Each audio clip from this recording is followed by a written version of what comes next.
Father, I want to bless you, Lord. Heavens are open right now. Father, touch that woman. Father, touch that man, Lord. Father, hear the voices.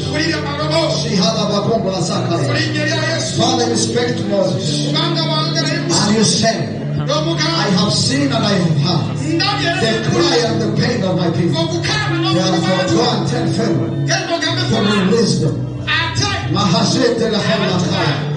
Father, you have given us your message, Lord. Because you heard and you know our pain and our grief, Lord. You know what we need, Lord. Somebody speaking to you, Lord. Father, I know the testimony is coming.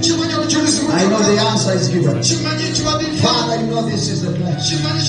This is the time, Lord. All other things do not matter. But what matters, somebody to talk to Jesus. Somebody to speak to Jesus. Somebody to speak to Jesus. And Jesus is speaking to you. Jesus is speaking to you. Be intentional right now. You want to